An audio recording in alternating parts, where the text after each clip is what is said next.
వీలు చిక్కినప్పుడల్లా భయ్యా సన్నీ యాదవ్పై వీడియోలు చేస్తూ సంచలనంగా మారుతున్న నా అన్వేష్ మరొక వీడియో విడుదల చేశాడు. సన్నీ యాదవ్ ఎక్కడ ఉన్నాడనే దానిపై అనుమానాలు వ్యక్తం చేశాడు.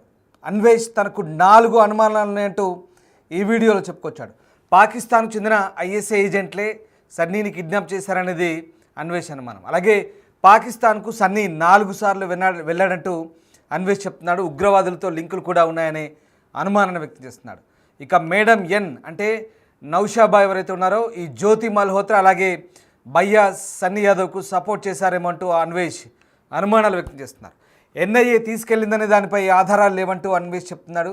సన్నీ యాదవ్ను వేసేసారేమో అంటూ కూడా డౌట్ వ్యక్తం చేస్తున్నాడు తనదైన స్టైల్లో. ఇక పాకిస్తాన్లోని బెట్టింగ్ మాఫియా కూడా సన్నీ వెనుక ఉందంటూ అన్వేష్ అనుమానాలు వ్యక్తం చేస్తున్నాడు. సన్నీ పేరెంట్స్ చేస్తానన్న పోరాటం ఏమైందంటూ నా అన్వేష్ ప్రశ్నిస్తున్నారు.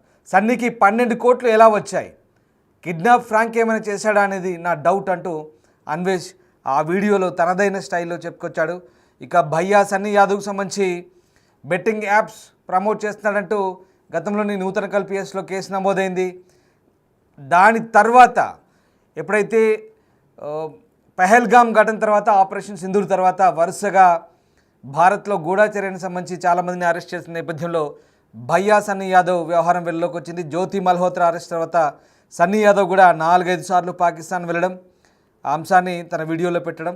ఇక ఇటీవలే ఓవైపు ఆపరేషన్ సింధూర్ కొనసాగుతున్న, మరోవైపు ఈ దాడుల సమయంలోనే పాకిస్తాన్లో పర్యటించి దుబాయ్ మీదుగా పాకిస్తాన్ వెళ్ళడం, అక్కడ కొంతమంది తీవ్రవాద నాయకులతో ఆయన మాట్లాడినట్టుగా కొన్ని వీడియోలు కూడా బయటకు వచ్చాయి. ఇవన్నీ కూడా ఒకసారిగా భయ్యా సన్నీ యాదవ్ గూఢచర్యం చేస్తున్నాడా, అక్కడ ఐఎస్ఐకి సహకరిస్తున్నాడా, ఆయనకు పాకిస్తాన్ నేతలతో ఉన్న లింకులు ఏంటనే అనుమానాలు కూడా వ్యక్తమయ్యాయి. అయితే దీంతో అతన్ని చెన్నైలో అరెస్ట్ చేసినట్టుగా వార్తలు కూడా వచ్చాయి. అయితే ఇప్పటి వరకు అతన్ని బహిరంగంగా ఈ అరెస్ట్ తర్వాత ఎవరు చూడని పరిస్థితి. అతని తల్లిదండ్రులు కూడా పోరాటం చేస్తామన్నారు. ఇంకా దానికి సంబంధించిన పెద్దగా హడావుడి కూడా ఏం లేదు. అయితే ఇప్పుడు భయ్యా సన్నీ యాదవ్ వ్యవహారానికి సంబంధించి అన్వేష్ అనేక అనుమానాలు లేవనెత్తున్నాడు, అనేక సందేహాలు లేవనెత్తున్నాడు. అయితే పోలీసులు అరెస్ట్ చేసింది బెట్టింగ్ యాప్స్ వ్యవహారంలో కాదు, క్లియర్గా ఇక్కడ గూఢచర్యం వ్యవహరించినటువంటి అంశంలో అరెస్ట్ చేసి ఎన్ఐఏ జాతీయ దర్యాప్తు సంస్థ విచారించింది. తర్వాత సన్నీ యాదవ్ సంబంధించిన అప్డేట్స్ ఏంటి అనేది ఇప్పటివరకు ఇంకా పూర్తి స్థాయిలో క్లారిటీగా తెలియట్లేదు.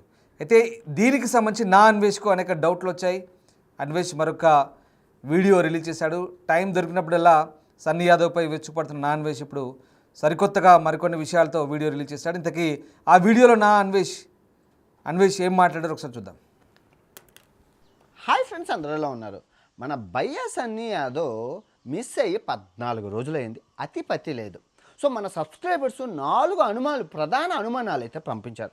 అనుమానం పెనుబోతం లాంటిది, అది తీర్చేసుకోవాలి. ఏంటి సబ్స్క్రైబర్స్ చెప్పండి అని చెప్పి మెసేజ్లు పెడుతున్నారు. సో ఫస్ట్ అనుమానం వచ్చేసి అందరూ అనుకున్నట్లే ఎన్ఐఏ తీసుకెళ్ళిందా? ఎందుకు అంటే 25% మాత్రమే దానికి ఆధారాలు ఉన్నాయి. నెక్స్ట్ అనుమానం వచ్చేసి ఐఎస్ఐ ఉగ్రవాదులు ఏమైనా కిడ్నాప్ చేశారా? ఎందుకంటే వాళ్ళ ఇన్ఫర్మేషన్ వీరు చెప్పేస్తారేమో అని చెప్పి ఓకే వాళ్ళే కిడ్నాప్ చేశారా? దానికి కూడా 25% మాత్రమే ఆధారాలు ఉన్నాయి. సో మూడో అనుమానం వచ్చేసి ఈ బెట్టింగ్ కంపెనీలు అడ్వాన్స్ ఇచ్చాయి మనల్ని ప్రమోట్ చేయమని ఐపీఎల్ సీజన్ అప్పుడు. కానీ మనం రంగంలో ఈ బెట్టింగ్ పోరాటం వల్ల వాళ్ళు ఎవరూ ప్రమోట్ చేయలేదు. సో ఆ డబ్బులు వెనక్కి తిరిగి ఇవ్వలేదని చెప్పి కిడ్నాప్ చేశారా? దానికి కూడా 25% మాత్రమే మన దగ్గర ఆధారాలు ఉన్నాయి. అండ్ ద లాస్ట్ ఇది చాలా ఇంట్రెస్టింగ్, ఎందుకంటే మనోడికి వ్యూస్ లేవు, ఎంగేజ్మెంట్ లేదు, ఈ బెట్టింగ్ యాప్ల వల్ల బాగా నెగిటివిటీ వచ్చింది. సో దాన్ని క్యాష్ చేసుకోవడం కోసం ఈ కిడ్నాప్ ప్రాంక్, అదే కిడ్నాప్ డ్రామా ఆడా అనేది ఇది పాయింట్. ఒక్కొక్కటి డిస్కస్ చేసుకుందాం. ఫస్ట్ లైక్ కొట్టండి, చాలా బాగుంటుంది. ఫస్ట్ మీరు చూసుకుంటే ఐఎస్ఐ తీవ్రవాదులు కిడ్నాప్ చేశారా? ఎందుకు చేస్తారండి అంటే ఫస్ట్ సింపుల్ లాజిక్. ఈ అబ్బాయి ఆస్తి వివరాలు ఒక్కసారి చూడండి. ఇల్లు 8 కోట్ల రూపాయలు. అండ్ నెక్స్ట్ మనోడు కొన్నది ట్రాంప్ 900 బైకు, స్పోర్ట్స్ బైకు, అది అక్షరాల 19 లక్షల రూపాయలు. మీరు చూస్తున్నారు కదా. సో రెండో బైక్ వచ్చేసి BMW 1300 cc బైక్ ఏదైతే ఉందో అది అక్షరాల 27 లక్షల రూపాయలు చూస్తున్నారు కదా. అండ్ నెక్స్ట్ BMW బైక్ వచ్చేసి 1000 గేర్ అడ్వెంచర్. ఆ బైక్ ఏదైతే ఉందో అది అక్షరాల 30 లక్షల రూపాయలు మీరు చూస్తున్నారు కదా. అండ్ ద నెక్స్ట్ బైక్ వచ్చేసి KTM నింజా, KTM బైక్స్. ఆ బైక్ ఏదైతే ఉందో అది అక్షరాల 5 లక్షల రూపాయలు మీరు చూస్తున్నారు కదా. And next car jaguar sports car ఏదైతే ఉందో అది 40 లక్షల రూపాయలు మీరు చూస్తున్నారు కదా. అండ్ నెక్స్ట్ కారు వాళ్ళ నాన్నకి గిఫ్ట్ ఇచ్చారనమాట, కియా క్లెటా కార్ ఏదైతే ఉందో అది 15 లక్షల రూపాయలు మీరు చూస్తున్నారు కదా. అండ్ సబ్స్క్రైబర్స్కి 3 KTM బైకులు గివ్ అవే ఇచ్చారు ఫ్రీగా మీరు చూస్తున్నారు కదా. అండ్ దగ్గర 10 ఐఫోన్లు అయితే గివ్ అవేలు ఇచ్చారు మీరు చూస్తున్నారు కదా. ఇది ఇంకా గివ్ అవే ఇంకా చాలా ఉన్నాయి. అబ్బో ఇంకా చాలా చిన్న ఉన్నాయి. సైకిల్ ఏంటి, మైకిల్ ఏంటి, అవన్నీ పక్కన పెట్టండి. సో మొత్తం దగ్గర 12 కోట్ల రూపాయలు ఆదాయం ISI తీవ్రవాదులు ఇస్తారు. వాళ్ళ దగ్గర అంతంత డబ్బు ఉంటుంది అడ్డంగా. ఇక్కడ మీరు చూసుకుంటే నా యూట్యూబ్ ఆదాయం ఇప్పటి వరకు నేను 5 సంవత్సరాలు నాకు యూట్యూబ్లో వచ్చిన ఆదాయం 6 కోట్ల రూపాయలు. ఎందుకంటే 300 వీడియోలు 1 మిలియన్ వెళ్ళాయి. 1 మిలియన్ వెళ్తే 1 లక్ష రూపాయలు వస్తుంది. 1 లక్ష నుంచి 5 లక్షల మధ్యన వస్తుంది ఒక వీడియోకి. నాకు 300 వీడియోలు ఉన్నాయి, 6 కోట్లు లెక్క సరిపోయింది. కానీ ఈ అబ్బాయి ఛానల్ చూసుకుంటే తిప్పు కొడితే 10 వీడియోలు లేవు. ఆ 10 వీడియోల్లో 2 వీడియోలు నా మీదే ఉంటాయి. సో 8 వీడియోలు. ఈ 8 వీడియోలకి 12 కోట్ల రూపాయలు వస్తుందా? డౌట్ దొరికిపోయారు. ఎక్కడ దొరికిపోయారు? ISI తీవ్రవాదులు ఎప్పటి నుంచో స్పాన్సర్స్ చేస్తున్నారు అని చెప్పి అనుమానం. సో వీడు ఈ పాకిస్తాన్కి ఇప్పటికి 4 సార్లు వెళ్ళారని, మనకి 3 సార్లు వెళ్ళారని ఆధారాలు ఉన్నాయి. సో ఈ ఆధారాలు బలంగా ఏంటంటే ఉగ్రవాదులతో సంబంధాలు, ఏది ఆ ఒసామా బిన్ లాడెన్ వాళ్ళకి మెడిసిన్స్ ఇవ్వడం, వాళ్ళతో సంబంధాలు, 5 సంవత్సరాల నుంచి నాకు పాకిస్తాన్ ఫ్రెండ్స్ ఉన్నారనడం, ఇవన్నీ ఆయన నోట్తో చెప్పారు. అన్నీ ఆన్లైన్లోనే ఉన్నాయి. జకీర్ నాయక్ లాంటి సభలకు వెళ్ళి మత విద్వేషాల మీద మాట్లాడడం. సో ఇదంతా చూసుకుంటే ఈ ఉగ్రవాదులతో సంబంధం ఉందా? సో వాడు ఈ NIAకి ఏమైనా ప్రభుత్వానికి చెప్పేస్తారేమో, ఎందుకంటే జ్యోతి మల్హోత్రా అరెస్ట్ అయింది కాబట్టి. ఏమో వీడు ఎక్కడ నోరిప్పి చెప్పేస్తారేమో అని చెప్పి దొరకకుండా మనోడిని తీసుకెళ్ళి అజ్ఞాతంలో అప్స్కాండింగ్ చేసేసి అజ్ఞాతంలోకి తీసుకెళ్ళిపోయి వేసేసారా, దాచేసారా అనేది అనుమానమే. ఇది మనోళ్ళు ఇది చెప్పమని చెప్పారు. మరీగా చాలా పెద్ద లిస్టు చెప్పారు. ఆస్తి వివరాలు, ప్రైసులతో సహా, తమ్నెల్తో సహా పంపించారు. ఓకే, అయిపోయింది. నెక్స్ట్ రెండో అనుమానం NIA. ఇది అందరూ ఉంటుంది. అన్ని టీవీ ఛానళ్ళు NIA తీసుకెళ్ళింది అంటున్నారు. NIA ఇప్పటికి వచ్చి ఎక్కడా చెప్పలేదు మేము తీసుకెళ్ళామని, ఎక్కడ క్లెయిమ్ చేసుకోలేదు. సో మీరు ఇక్కడ ప్రధానంగా అనుమానించాల్సింది వాళ్ళ నాన్నని, వాళ్ళ తమ్ముడిని, వాడు బెస్ట్ ఫ్రెండ్, ఒకే కంచం ఒకే మంచం, జాన్ జిగరి దోస్తు ఆ తమిళనాడు అబ్బాయి చెర్రీని. ఎందుకంటే ఫస్ట్ ఈ వాడు NIA తీసుకెళ్ళింది అని చెప్పింది ఎవడు అంటే ఈ చెర్రీగాడే, వీడే, ఈ కరిపెట్టగాడు ఇంటికి వెళ్ళాడట. వాడు ఇంటికి వెళ్తే ఇంట్లో ఉంటుండగా 4 మఫ్తీలో వచ్చారు. బైకులకి, కార్లకి నెంబర్ ప్లేట్లు లేవు, వచ్చారు, తీసుకెళ్ళారు అనేది వాడు చెప్పాడు. ఎక్కడ చెప్పాడు? ఈ బయ్యాస్ వారి ఛానల్లో చెప్పుకోలేదు.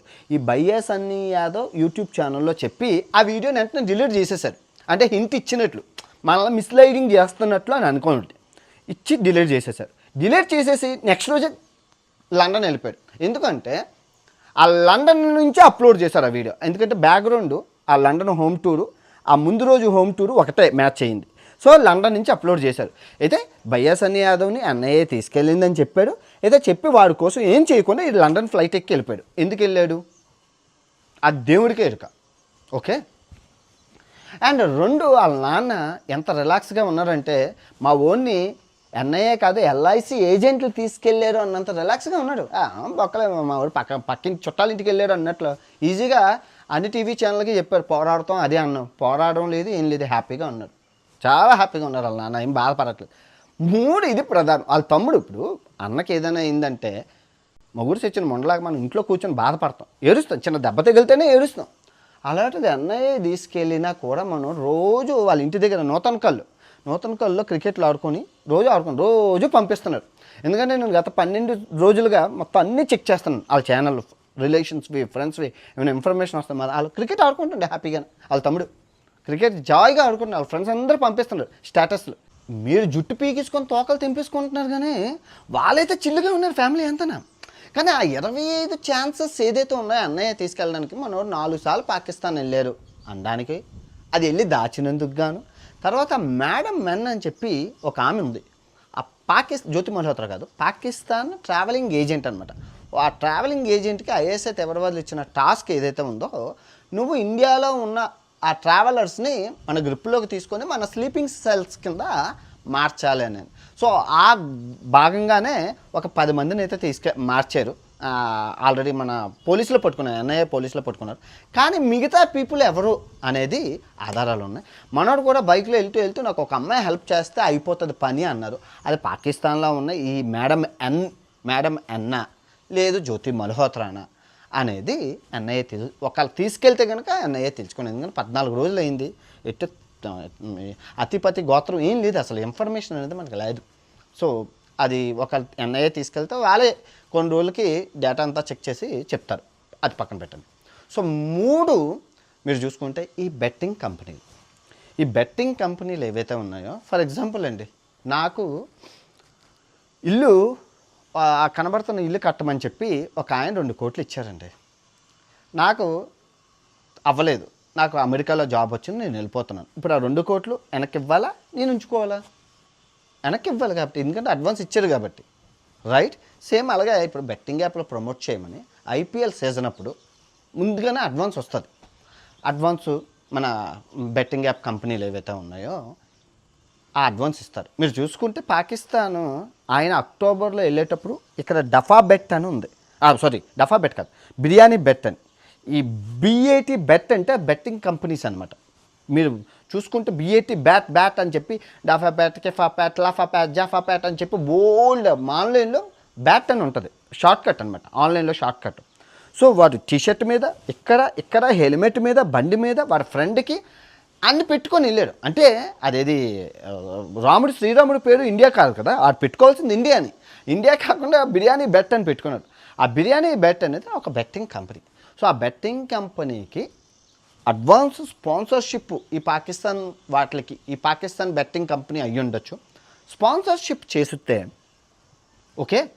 ఆ స్పాన్సర్షిప్ మనోడు ఎక్కడ ప్రమోట్ చేయలేదు బెట్టింగ్ అనేది. ఎందుకంటే మనం రంగంలోకి దిగాం, ఐపీఎల్ సీజన్ అప్పుడు అది అవ్వలేదు, మొత్తం కొలాప్స్ అయిపోయింది. అసలు బెట్టింగ్ మనం మార్చి నుంచి స్టార్ట్ చేసాం, మనోడు వెళ్ళింది మార్చిలోని. సో ఈ మొత్తం కొలాప్స్ అయిపోయింది. సో ఈ బెట్టింగ్ అడ్వాన్స్ తిరిగి ఇవ్వమని ఈ బెట్టింగ్ కంపెనీ వాళ్ళు బెదిరించి కిడ్నాప్ చేశారా లేదా తీసుకెళ్లారా అనేది కూడా అనుమానం. ఎందుకంటే ఈ మనోడు బెట్టింగ్ కంపెనీలతో దగ్గర 20 బెట్టింగ్ కంపెనీలతో టైఅప్లు ఉన్నాయి. సో వాళ్ళు ఎవరో కూడా తెలియదు, ఉగ్రవాదులకు సంబంధించిన వాళ్ళు ఎవరో బెట్టింగ్ కంపెనీలు ఏమైనా తీసుకెళ్ళాయా అనేది ప్రధాన అనుమానం. 4 లాస్ట్ బట్ నాట్ లిస్ట్. ఎందుకంటే మనోడికి గడిచిన 3 సంవత్సరాల నుంచి ఒక్క వీడియో కూడా 1 మిలియన్ పోయిన దాఖలాలే. అమెరికాలో తిరిగాడు, అక్కడ తిరిగాడు, ఇక్కడ తిరిగాడు, కానీ అసలు వ్యూస్ అనేది లేవు. యాక్చువల్గా పాకిస్తాన్ వెళ్తే 1 మిలియన్ వెళ్ళిపోలే, పాకిస్తాన్ వెళ్ళినా కూడా 1 మిలియన్ వెళ్ళలేదు, 1-2 లక్షలు ఇప్పుడు పాకిస్తాన్. మామూలుగా మనం బార్డర్కి వెళ్తున్నామంటే 40 లక్షలు 50 లక్షల మంది చూస్తారు. ఇది ఆ పాకిస్తాన్ బార్డర్ కత్తార్పూర్ కారిడార్ అని చెప్పి ఏ యూట్యూబర్ పెట్టినా మినిమం 50 లక్షల మంది చూస్తారు. కానీ రియల్గా మనోడు బైక్ మీద పాకిస్తాన్ వెళ్ళినా కూడా 2 లక్షలు.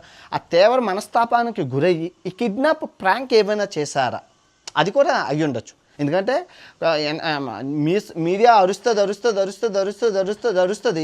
అలా ఎంగేజ్మెంట్, ప్రతి ఒక్కరు యూట్యూబ్ వీడియోలు చేస్తారు, ఎంగేజ్మెంట్ వస్తుంది. ఆ తర్వాత ఏం అవ్వలేదని నాకు యాక్సిడెంట్ అయింది ఏదో అని బయటకు వచ్చి చెప్పుకోవచ్చు, అది కూడా అయ్యి ఉండొచ్చు.